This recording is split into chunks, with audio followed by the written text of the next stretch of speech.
bi arrautza eta 3 objektu miragarri.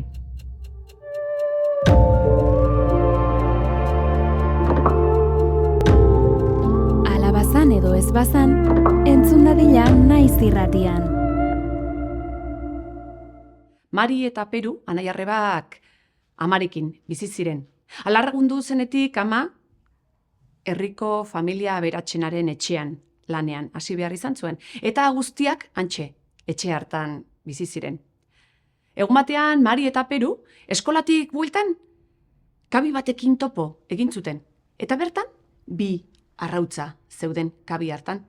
Eta arrautza batean idatzita zegoen. Ni jaten hauena jakintxu bihurtuko da. Eta beste arraultzean idatzita. Ni jaten hauena errege bihurtuko da. Kontua da Marik eta Peruk oraindik etzekitela irakurtzen. Eta 2 arrautzak hartu eta amari eraman zizkioten biak. Eta amak ura ikusi zuenean etxeko jaunari erakutsi nahi izan zizkion arrautzak. Etxeko jaunak 2 arrautzak ikusi zituenean amari esan zion. Ba begira, gaur gauean 2 arrautza hauek jango ditugu, batzuk eta besteak nik. Eta ondoren ezkondu egingo gara. Eta amak ura entzun zuenean esan zuena, ondo da, balderantziz egingo dugu, lehenengo ezkondu egingo gara, eta gero, afaltzeko arrautzak jango ditugu. Hori bai. Eta alaxe, etxeko jaunak agindu zuen 2 arrautza horiek prestatzeko. Sukaldariari agindu zion. Ezkontzera zihoaztela eta etxera bueltan itzultzen zirenerako afaltzeko 2 arrautzak prest izateko.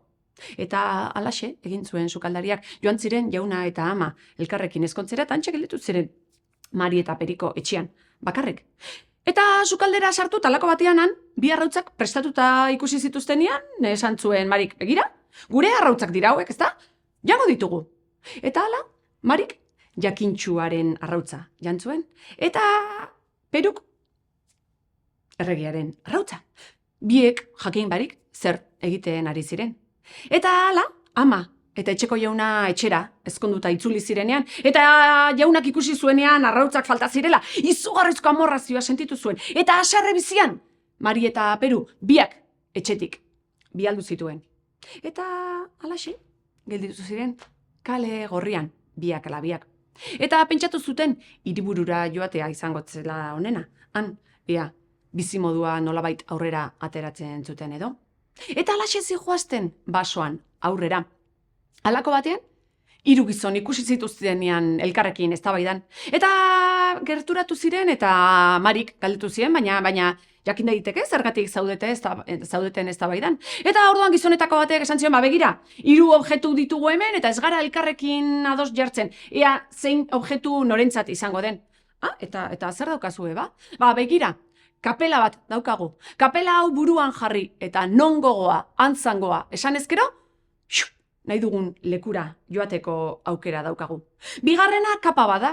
Kapa hori gainetik bota ezkero ikustezin, bihurtzen gara. Eta 3. ikusten duzu, txamponez betetako zakua dugu. Inoiz ustutzen ez dena. Dirua bertatik atera arren, berriro ere bakar-bakarrik betetzen da. Esan zuen Marik. Begira, gauza bat, egin dezakezue, adostasunik lortzen ez baduzue, ikusten duzue, hango zuaitzura, begira, lasterketa bat egin, araño eta bueltan. Eta lehena iristen denak hartu bezala, lehenengo objektua, bigarren iristen denak bigarrena, eta 3. gelditzen dena, soberan gelditzen dena. Bai idea bikaina, esan zioten gizonak, jakintxua zarazu, zer, bai, horrela egingo dugu. Eta halaxe, 3 gizonetako batek, 1, 2 eta 3, esan, eta aziztu bizian 3 korrika irten ziren, zuaitza zegoen lekuraino. Eta momentu hura aprobetxatu zuten. Marik, kapela hartu eta buruan jartzeko. Kapa ere hartu zuten. Eta biok elkarren bizkarrean kapa bota. Eta Peruk, txamponez betetako zaku hartu. Eta non gogoa, antzangoa, antxe desagertu ziren anai-arrebak. Eta hiriburura iritsi ziren. Antxe jende pila bat eta zarata pila bat aurkitu zituzten. Eta Marik esan zion Peruri, bakizu zer, hau ez da niretzako lekua. Nik herri txiki bateko lasaitasuna nahiago dut. Poltsan dauden txamponen erdiak ematen badizkiazu, nik askita sobera daukat bizitza berri bat hasteko. Eta gainontzekoa zuk hartu ezakezu. Eta hala, bi anai-arrebak elkar agurtu zuten. Zorte ona opa zioten elkarri, elkar besarkatu eta Marik joan baino lehen esan zion Peruri. Nire beharra badokazu, aurkituko nauzu. Eta hori esan da, alaxe joan zen Mari, bere kabuz, beste abentura batzuen bila. Jakintzak eta gauzak ikasi nahi zituelako, tantxe gelditu zen hiriburuan Peru. Antxe zegoela bapatean ikusi zuen norbait gerturatzen ari zela eta mundu guztia aruntza begira zegoen. Eta antxe ikusi zuen hiriburuko erregea, kalearen erdi-erdian bazijoala, eta onduan printzesa. Eta Peruk printzesa ikusi zuen momentu hartan. Berarekin ezkondu nahi izan zuen momentu hartan. Eta antxe gelditu zen printzesari begira, hitzak ere zitzaizkion ateratzen, baina lako batean asmatu zuen, eta printzesari begiratu eta esan zion, printzesa, zurekin ezkondu nahiko nuke. Zuk? Zuk nirekin ezkondu? Esan zion printzesak, eta ea, jakin daiteke zer daukazun zuk niri eskaintzeko?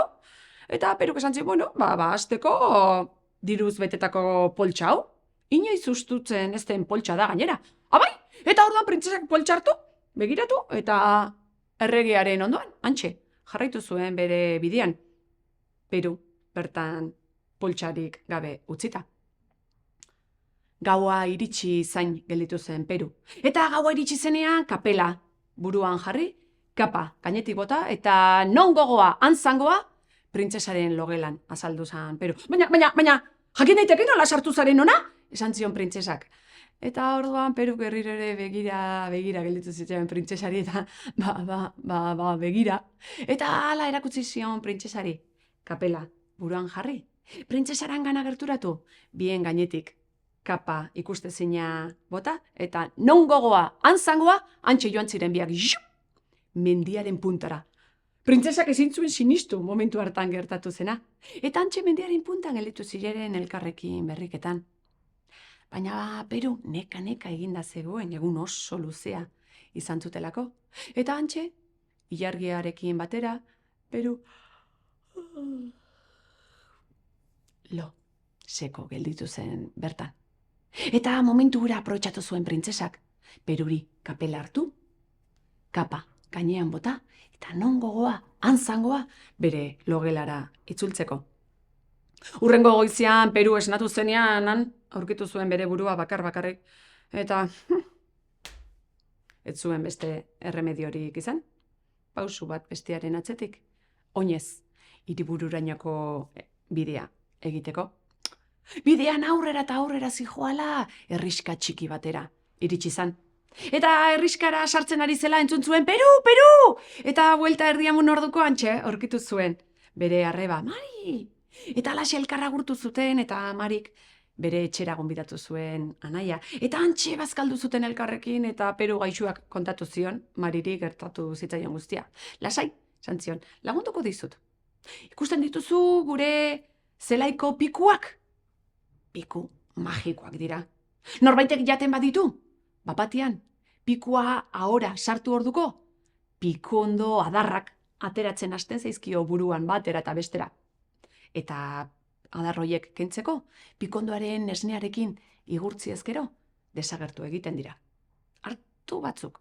Eta alaxe, Peruk, piku ondo hortako piku batzuk hartu zituen, pikondoaren esne pixka bat ere bai, eta arreba berriro ere bigarrenez agurtu eta alaxe joan zen hiriburura. Iritsi zen, halako batean.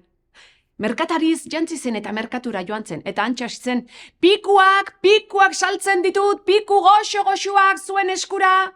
Eta justu, momentu hartan erregea eta printzesa merkatuan bertan bueltaka zebiltzan, eta printzesari izugarri gustatzen zitzaizkion pikuak. Eta esan zion orduan erregeari, aita, erosi pikuak. Eta alaxe, egin zuen erregeak bere alaban maitearentzako pikuak. Edo eskatzen zion, edo zer gauza erosteko kapaz zen erregeura. Eta alaxe erosi zituzten Peruren pikuak, eta jauregira bueltatu ziren. Eta antxasi ziren erregea eta printzesa pikuak jan eta pikuak jan, pikuak jan eta pikuak jan. Eta halako batean printzesak aitari begiratu, erregiari begiratu eta esan ziren, aita, begira, adarrak hasi zaizkizu ateratzen buruan alde batera eta bestera. Nola adarrak? Esan zuen erregiak. Eta printzesari begira eta esan ziren, Ba, zuri ere, bai? Niri? Nola? Ez da posible. Eta orduan printzesa ispiluaren aurrera joan zen, eta ikusi zuen, espantuka oiuka zitzen, aita, kendu haue guztiak holarrela ezin dut, ez da inor nirekin eskonduko, aita! Eta orduan erregeak agindu zuen sendagileari deitzeko. Eta Peru, sendagilez jantzi eta palaziora azaldu zen. Eta esan zion erregeari berak bazeukala erremedioa adarroiek kentzeko. Abai, ba begira, kendu izkidazu oraintxe bertan. Eta orduan Peruk esnearen potea ireki eta adarren lekuan igurtzi egin eta adar guztiak desagertu zitzaizkion. Eta printzesaka, ba niri ere bai, binga oraintxe bertan. Eta orduan Peruk esan zion, lehengo, lapurtu didazuna, itzuli beharko didazu. Nik ez dizuten zer kendu eta kendu hauek oraintxe bertan. Ondo da. Eta orduan printzesak zakua, kapelua eta kapa itzuli behar izan zizkion Peruri. Eta nik ez dakit, elkarrekin ezkondu ziren edo ez. Zuek erabaki, haizue. Zuei ere printzesa Mari Purtzil bat iruditzen bazaizue, libre zarete. Peru berarekin ez ezkontzeko. Hori bai, gogoratu, asmatu beharko duzuela bideren bat, Peru errege bihurtzeko. Arrautzen historia egia baldin bada behintzat.